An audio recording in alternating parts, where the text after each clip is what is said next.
So yes, you are in music systems and live recording. My name is Jon Everist. I'm a freelance composer.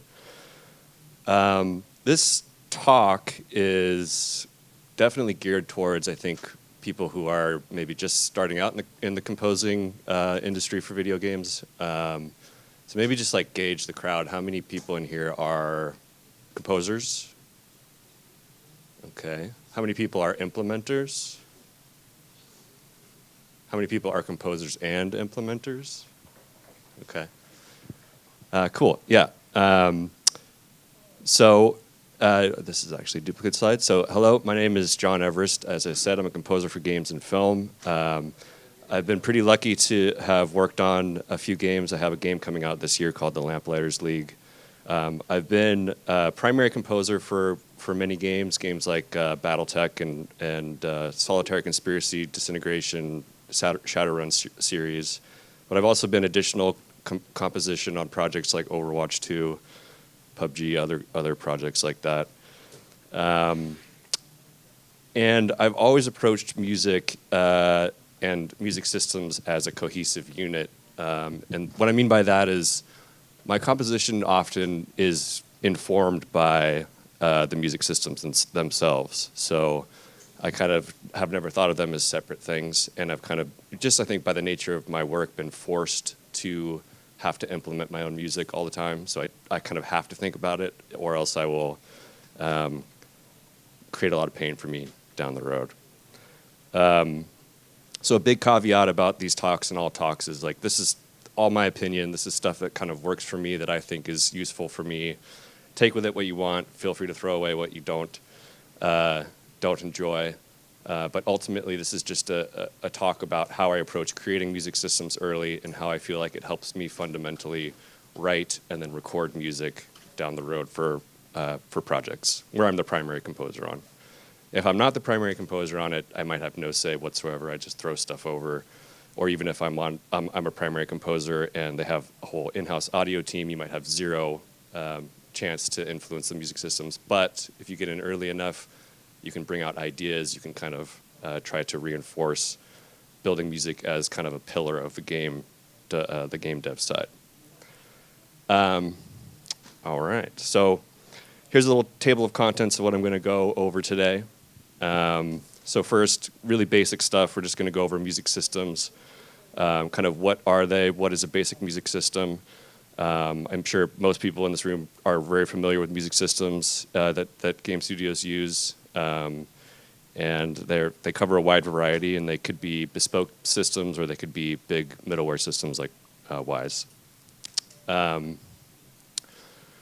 Chapter 2, we're going to go over something I call, which is defining the pillars. We'll go over in more detail about this, but I feel like once you've chosen a system or you understand how music is going to be implemented in a game, that's when you can start to interface with the developers and say, okay, how do I attach this music into the system in an intuitive way that is giving good feedback to the players and also is best showcasing your music.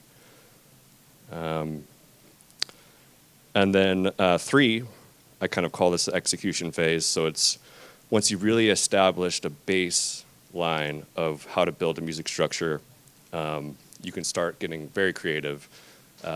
It's kind of that idea of creating a box or a constraint for yourself ends up giving you more freedom in the long run because you know your limitations and you can kind of branch off those limitations. And then 4th is kind of an expansion of the execution phase, and that's kind of the live recording part. And so once you've built your foundation, you have your pillars, you know what music system you're using, then that really lets you decide exactly what to record, what to leave as samples, what to leave as hybrid, what's the most bang for your buck with the music system that you've created that will be the most effective way to translate your ideas to the player. And so it's more like, deciding what should I spend my budget on for recording and what should I leave for samples. What's the most effective thing to leave for samples? Sometimes it's all samples. So I talked about constraints. I feel like every good talk starts with a quote. Does anyone know who said this? The more constraints one imposes, the more one frees oneself from the chains that shackle the spirit. Anyone know who said that? That's right, it was Shakira. No, it was Igor Stravinsky said that, and it's kind of always stuck with me.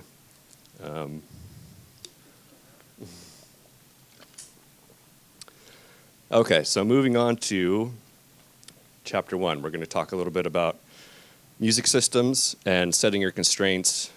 I'm going to use the word constraints a lot. It'll probably be annoying, but I think setting constraints can be very inspirational and kind of give you hone in on giving you more freedom.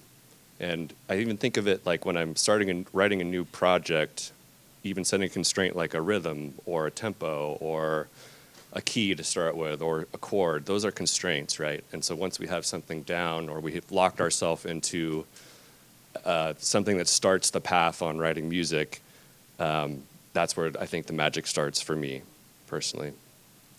So, music systems. We all kind of know these. These are all pretty familiar to all of you, I'm sure.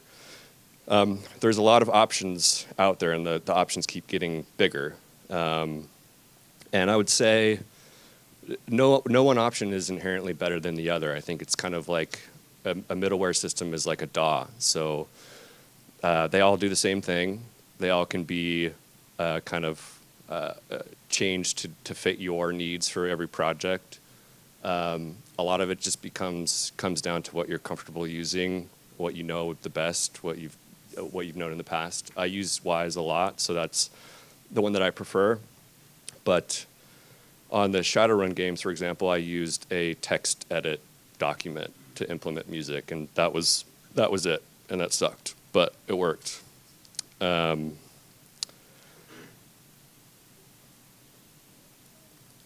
So this kind of dives into more about how I think about middleware.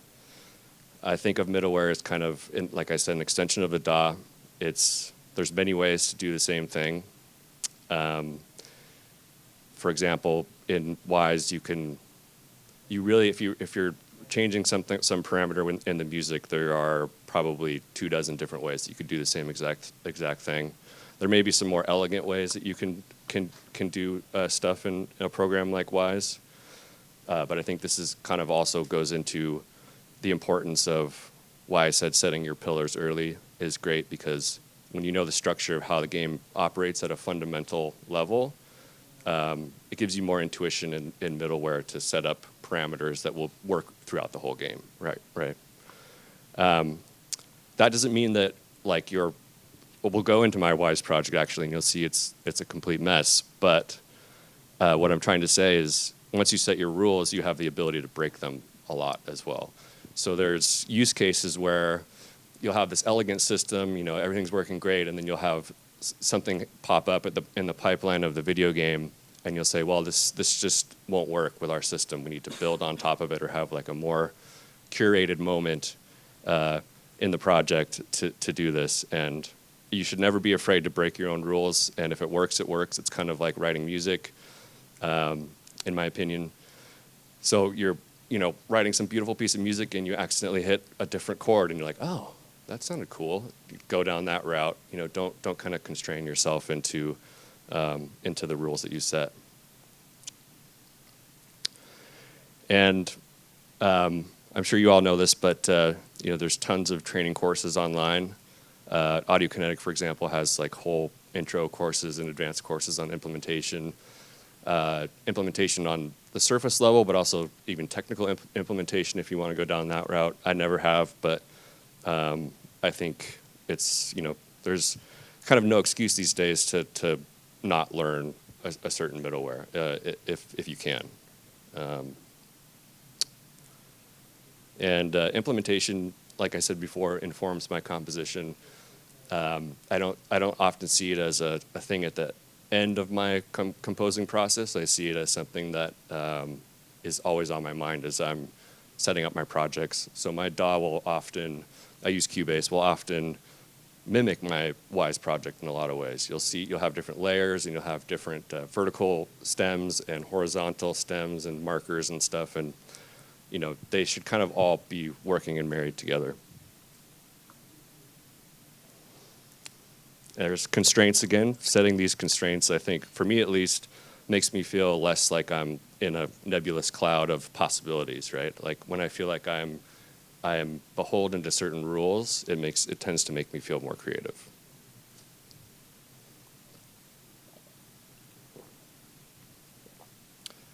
All right.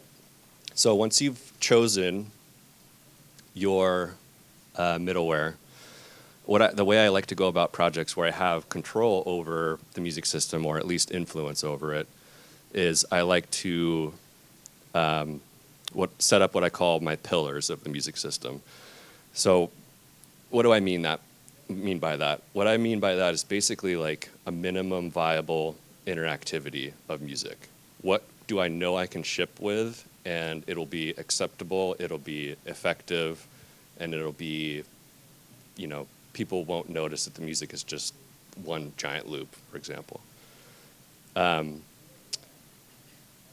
I think when you define your pillars, it's important to really go back to the game design documents that people create, because the pillars should attach onto, in my opinion, the pillars of the game itself. So it's those questions of what makes a game a game. Game development usually means you're beginning with a game design document, game design pillars, or a loop that is very distilled and very fundamental, right? Like these huge games that come out that are exploration games and RPGs and stuff, when you can distill them down to their essence, there's certain aspects of them that are loops that make the game fun, that make the game kind of work mechanically. And so I think those are really great things to latch onto, because those are things that usually will never change in development. So that kind of goes back to the minimum viable interactivity of what can we ship with, and what do we know the game, all of a sudden midway through the game, dramatic changes can happen, but those fundamental things usually will stay the same, usually. So in that way, when I get asked to go into a project, I really, really want to get access to prototypes of the game, early states, even if it's just a document. Oftentimes these prototypes show what I talked about, a distilled version of the game, exposing its very basic fundamental framework. And it just involves talking to the devs themselves and really kind of understanding what their goals are with the project. And I'll say that minimum viable interactivity, again, trademark Jon Everist 2023, don't use, I will sue you if you do. Just kidding. That was a joke.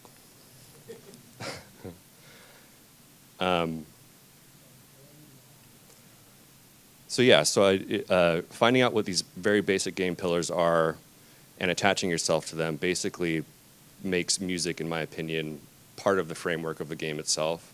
I like to play games that have music as a device rather than kind of a icing on the cake sort of thing. That doesn't mean there's not icing on the cake, right? So this is just the fundamental framework of a game. Icing on the cake might be huge major themes, big dramatic moments, cinematics, that sort of thing. But the fundamental framework of the game and the feedback to the player, in my opinion, I really enjoy games that have this network that is unalienable from the game itself. I think oftentimes too in video games we think that this sort of feedback device has to be hammered over the player's head at all times. It doesn't necessarily have to be that way. I think there are ways of doing subtle sorts of implementation techniques in music composition that the player might not even be fully aware of what's going on, but intrinsically they do kind of sense or feel a difference when they're playing the game and notice, the vibe is changing or something like that. Okay, so that brings us to this game that is coming out later this year. This is the Lamplighters League. And this is a game I'm the primary composer for from Harebrained Schemes and Paradox Interactive. I'm going to go over, reason I bring this up is I'm going to kind of go over how I created the pillars for this game, how I started with like a fundamental framework, attached more stuff to it, and kind of expanded a little bit on it. And I might try to play the opening cinematic just so you get a vibe. Let's see if this works. Hopefully this doesn't break everything. Okay. Volume. Okay. So this is just the opening cinematic, just to get an idea for what we're going for.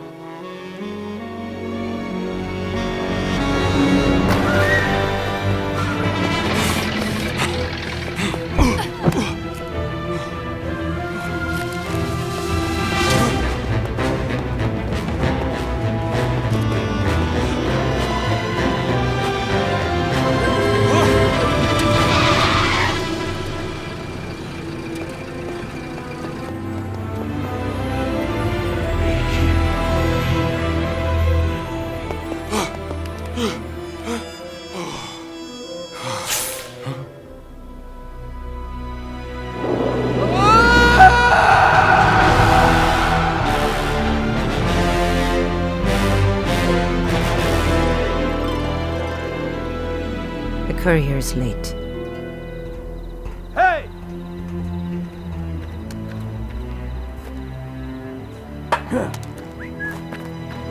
Hey,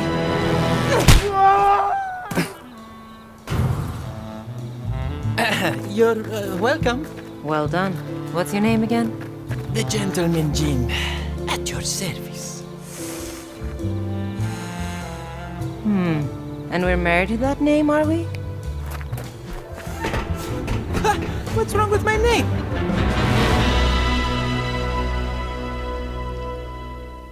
Okay, so that is kind of a general overview of the game, or the icing on the cake in this example, because fundamentally the game, if we distill it back to its basic form, this is essentially a top-down isometric but 3D real-time strategy type game where you are controlling characters on a huge board. There's some free roaming elements to it, but then there's basically ambience and combat, and you control a cast of characters, and the point is to win, right?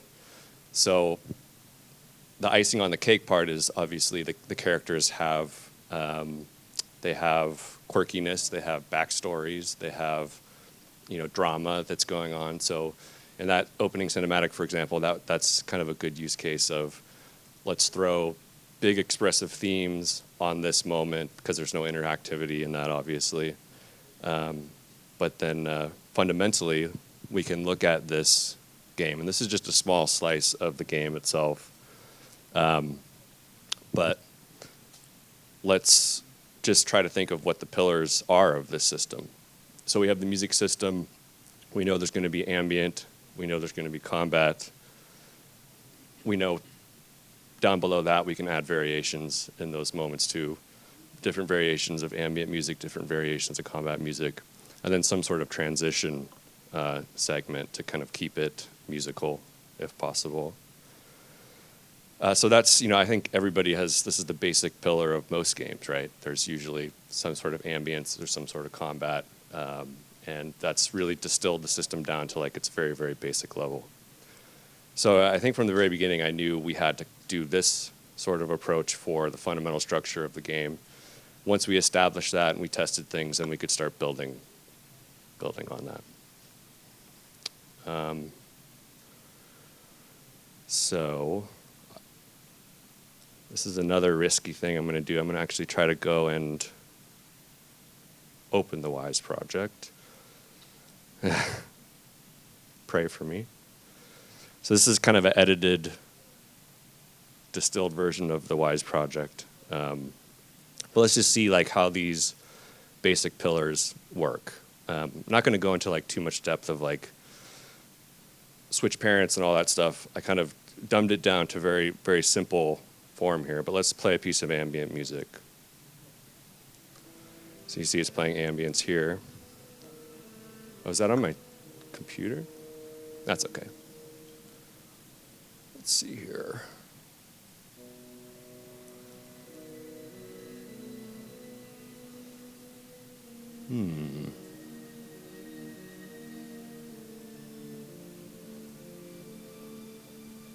Should be the black magic. Yeah. In the main. Let me just I can try to quit real quick and see if that helps. Maybe in the main system. Let's see here.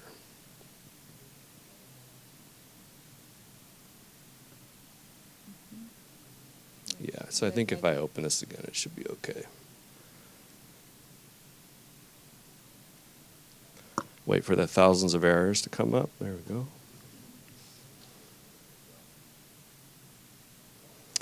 Okay, let's see this now. There we go. Oops. Crisis averted. Hopefully. Okay, let's try that again. So we're going to set the location. I created just a specific location for this presentation and other presentations.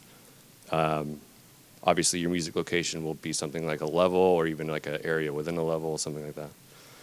So let's just hear the very basic, fundamental pillar of the structure of the game. So let's...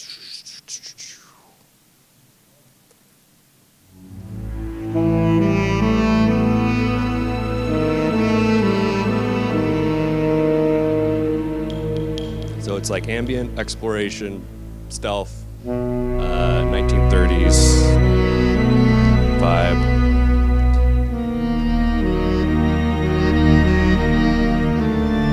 And we'll switch to combat. You probably will hear a little bit of a transition segment, and I'll switch to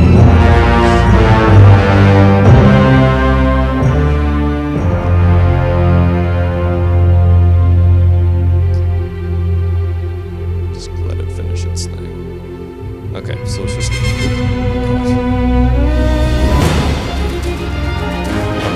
So very basic. Switching to combat, you just heard like a quick, I think because it chose like a Q flag in there, it chose to do a quick simple swell and go in on the next beat rather than wait for a bar. That's this very basic way of switching between combat and ambience. Let's go back to ambience. So you hear a ending point on beat and then a kind of natural release, and then ambience comes back. When we go back into combat, it should go into a different moment too, because there's randomization involved in the Q flags. There we go.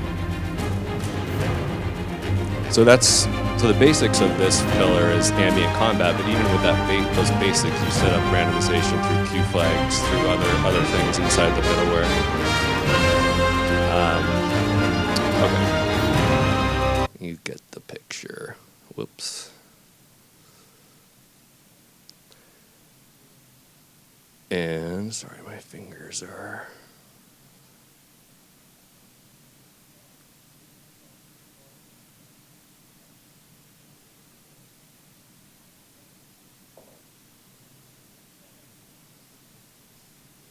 Okay, and we're back.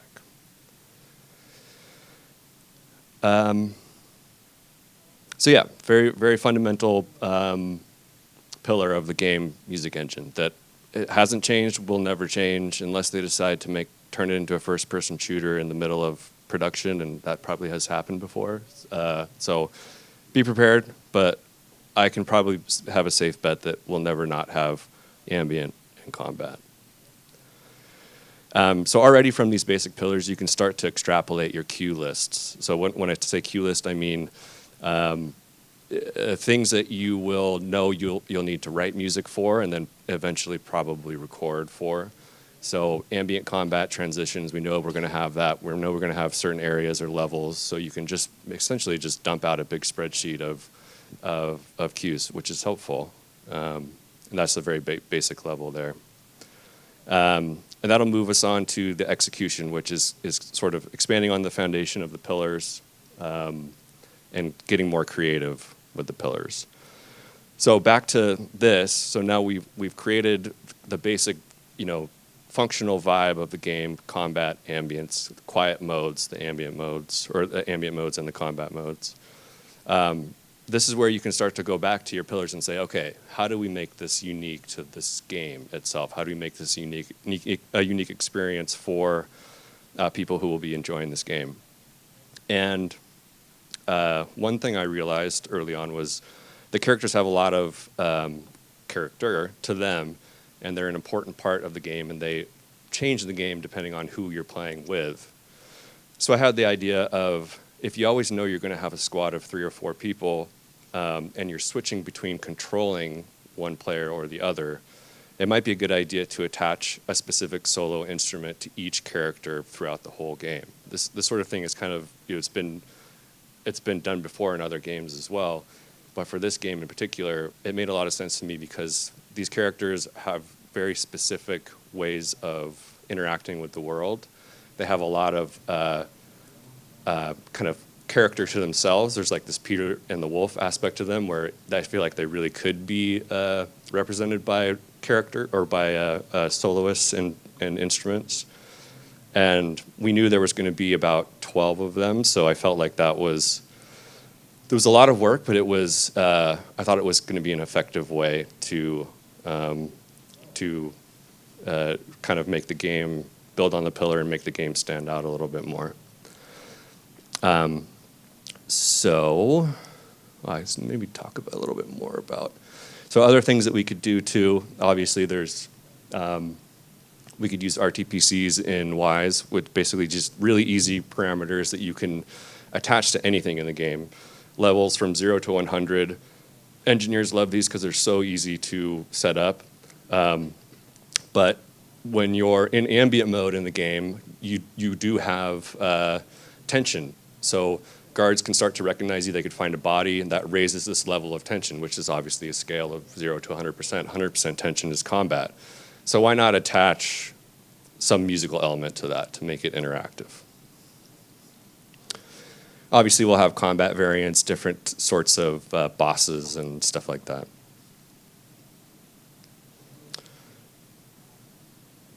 And then you can just keep going, attaching to anything that you see that would be useful player feedback if you have the time and the budget.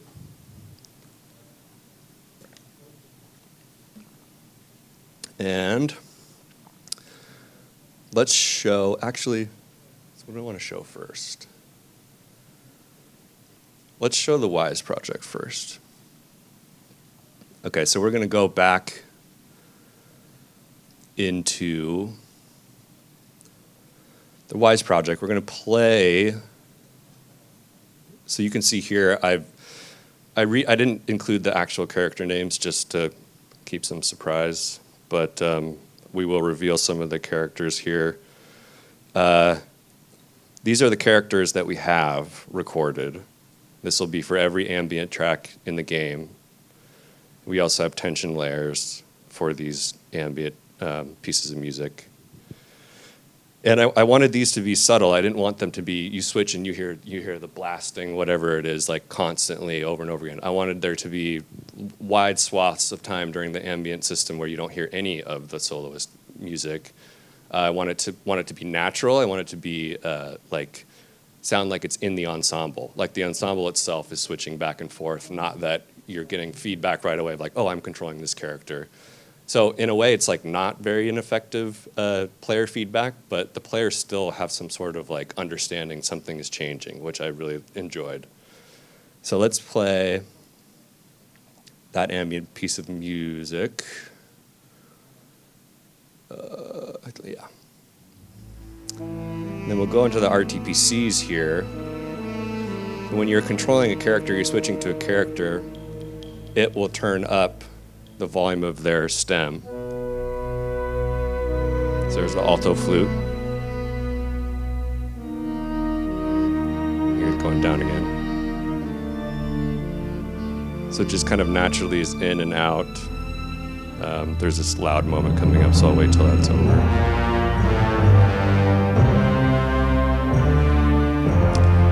They actually play over that moment too, but you probably can't hear it. All right, so let's turn her back up.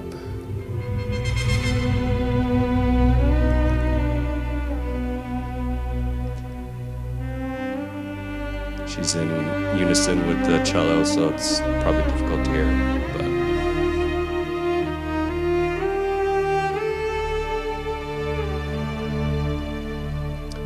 this moment coming up, it should be a little bit more exposed.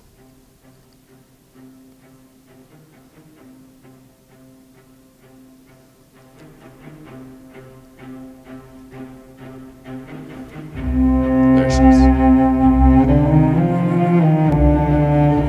So let's turn her down and turn up the clarinet.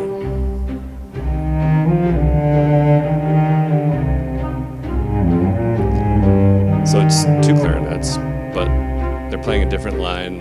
There's a subtle difference there, but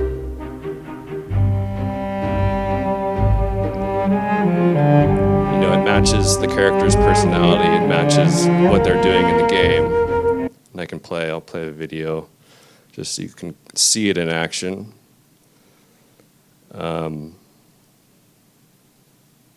Stop mirroring. Yeah, this one might be quite a bit louder. So.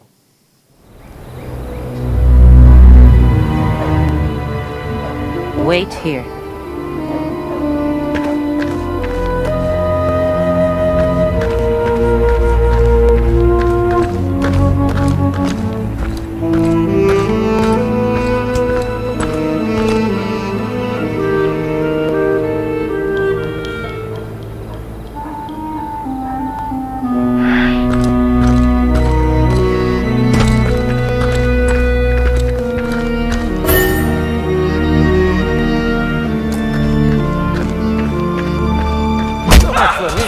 Any sign of the package? These guys.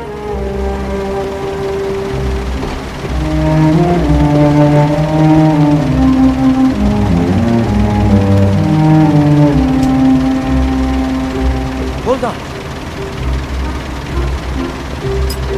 So Latif is more sneaky, so the quality of the clarinets is accentuating his sneakiness, and that he's a person who can infiltrate, right? Whereas Ingrid is more smooth and Oh, you waited for me. Didn't have much of a choice. so it's really trying Let's to build on the pillar of the ambient and combat system, but also add character to the characters themselves by subtly changing. This is just going to show the intensity layers. I can show the cinematics too. It's just really simple. You go into the area effect.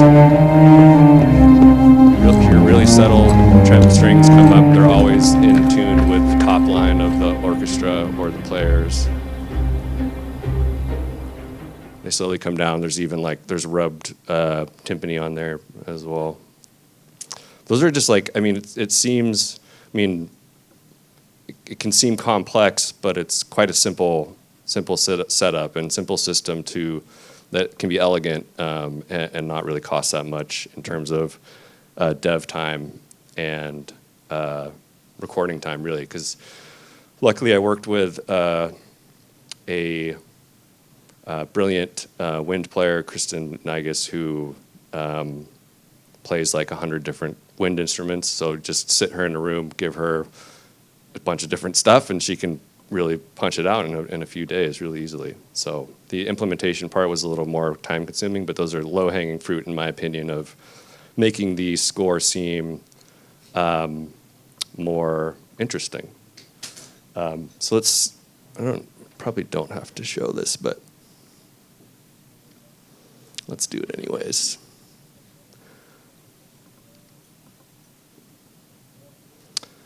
Let's actually go in here. So yeah, you can see how this is in the actual ambient itself. So you can see all the character soloists, and then there's tension layers, cue flags, stuff like that. I will say this could cause problems for technical reasons. If, say, you have a really restrictive memory budget, or you need to keep your WISE project very small. But in general, these compressed streaming files are not going to do anything. We didn't notice any sort of noticeable performance reduction having this many stems at the same time for this project in particular. So let's just hear what like the intensity sounds. I'll go to this quieter part. Oops.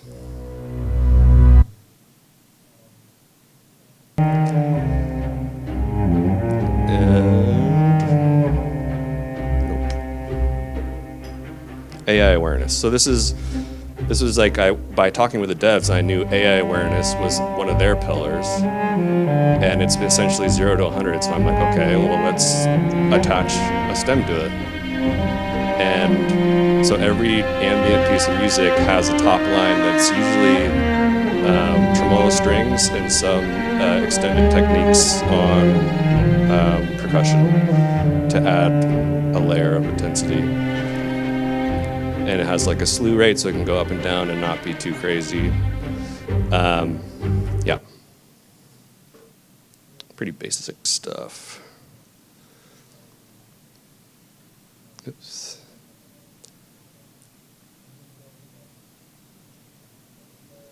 Okay. Oh, gotta load this whole thing again.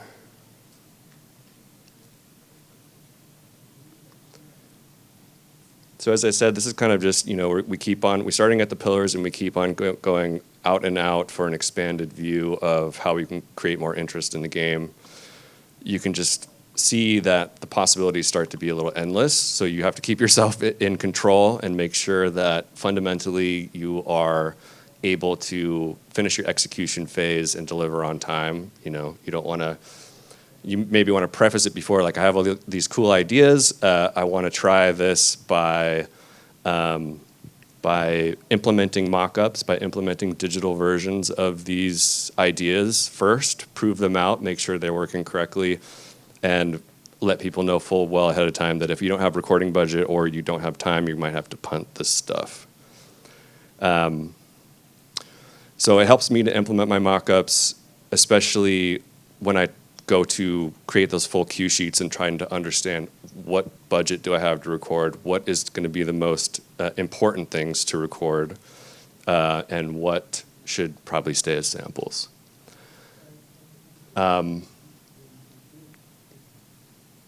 This is just kind of an example of, you have these ideas that come about building off your pillar of music system, and they end up being useful assets for you later on. So all these exposed solos are super useful if you want to create hybrid new music from them. Oftentimes they include melodic fragments in them. Oftentimes they are very useful in subtle moments or cinematics. So they're not just going to have one use. They need to sort of have multiple uses in that way.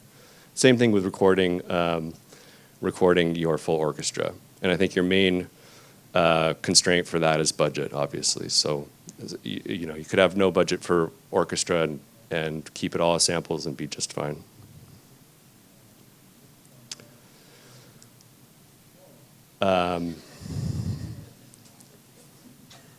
That's what you want to try to avoid, I guess, feeling like at the recording sessions, like you have all these great ideas, but not really an understanding of where they're going to work within the function of the game itself. And so we'll go into a little bit about recording. Might be a little tight on time, so I'll speed up a little bit. But as I said, deciding what to record is about impact for me. So we saw the character soloists. That's easy. Like, you don't want to have exposed soloists necessarily that are samples unless you're really, really confident with your mock-up abilities for soloists. So recording soloists is relatively cheap. It's relatively easy to do. So that's easy for me. Main themes also easy for me to say I want to put a huge chunk of recording budget into big themes, cinematics, big combat moments, stuff like that. Stuff that you wouldn't want to record, let's say those tension layers, remember, they cover the exact length of all the ambient pieces, and they're just trim strings and interesting techniques that I could play myself or I could leave with samples. It would cost a huge amount of money to record those live and be not very effective. So that's an easy one to punt and use as samples only. And if the budget can allow, I always do advise recording the orchestra or the ensemble striped. That means recording each section separately.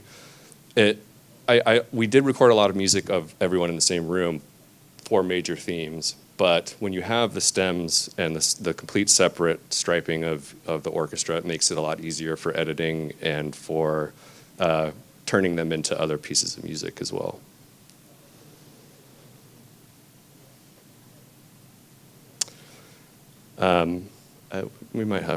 I'll play just a little bit of this. It's just an example of some of the like what I call the icing on the cake, the major moments that you can, once you have an understanding of how to get your budget into shipping mode, what to record with orchestra.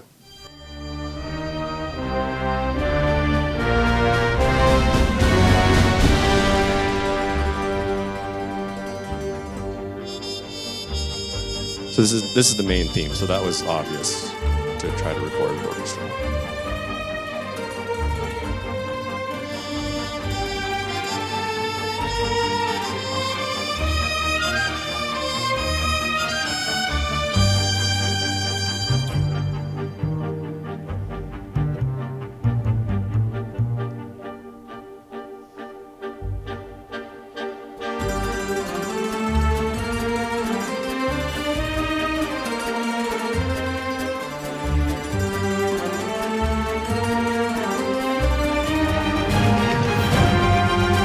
Big combat pieces for bosses, maybe another good use case.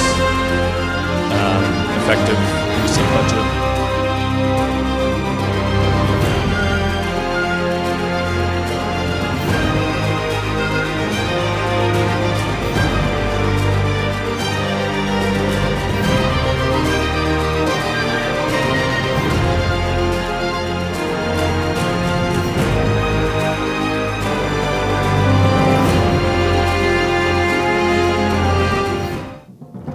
Kristen on the saxophone. We don't have any videos of the soloist, but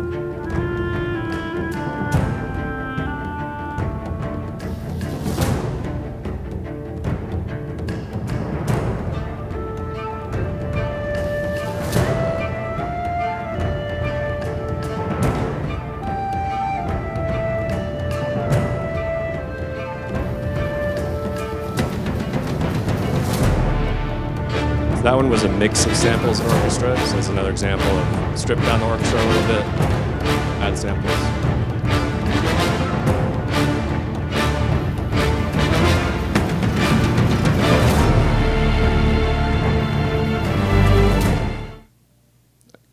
I can't really fast forward this, but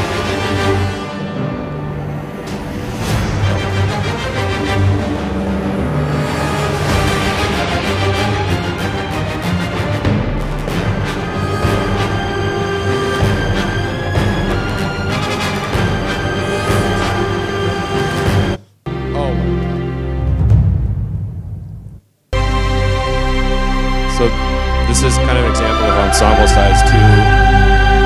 Oftentimes just strings alone is very, very effective. Take advantage of striping your orchestra and using the striped orchestra to their fullest effect, There's a choir in there as well, but we recorded that in Budapest. Yeah. So that's like the sizzle to the steak, right? Like the fundamental pillar of the game relies on the structure of the music system pillars that you created at the beginning. And once you have an effective base then I think it gives you a lot more freedom to pick and choose where you want to take it on like an overarching level of moments where you can like wow the gamer and kind of branch out a little bit. As I said before, yeah, recordings are reusable assets, and I am out of time, I believe, so I'm gonna just see what is here. No, can't show that.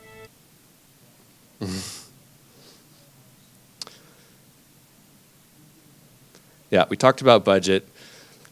I don't have to show this video, but basically what I'm trying to say is like, obviously those recordings were in like a huge, massive studio, and I've certainly have not had budgets like that in the past, and you can really get effective pieces of music, large tutti pieces of music recorded all over the world, and even in your own backyard. And I don't have time to show this video, but we had a section in Budapest that was, I think it was like 12 strings and 10 brass players, very, very great players, very awesome sound, and the sound was massive. It sounded huge. You know, it really depends on how you approach it. So you don't think like, oh, if I don't get the whole orchestra, like it's not worth doing. Even getting a string quartet in a room can sound massive, especially if it's helped with samples. All right, I think that's all the time I have. Does anyone have any questions? We might not have time for questions, but yeah, thanks.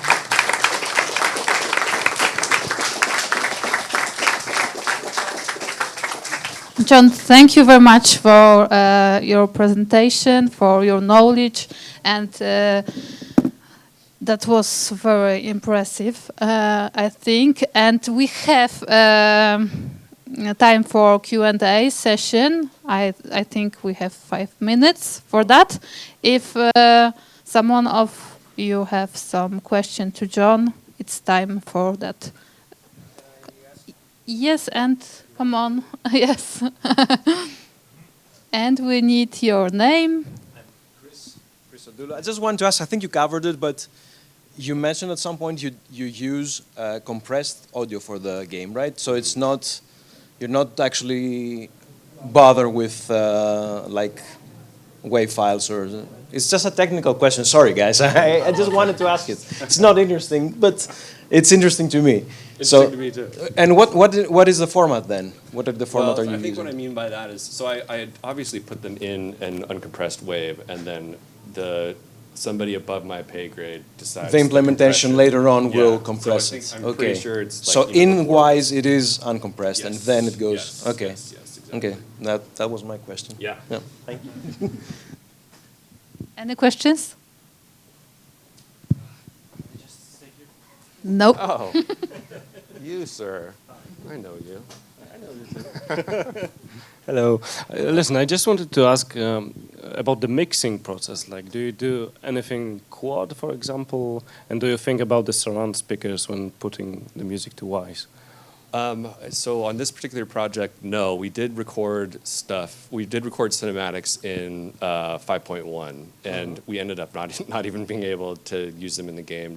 Just from a structural standpoint, our Wise system, we didn't want to like push it too hard and break anything, because I have never mixed in quad or 5.1. I don't have a quad or 5.1 set up in my home studio, so I was like, I'm busy enough as it is trying to get stereo mixes out the door, so let's take a step back. But I love the idea, and if I have the capability to mix, especially live ensembles in quad and 5.1, I think it's very, very cool, and it's something I do wish that I could have done. Yeah. Lots of work. Yeah. Thank you. Thank you. Thank you very much.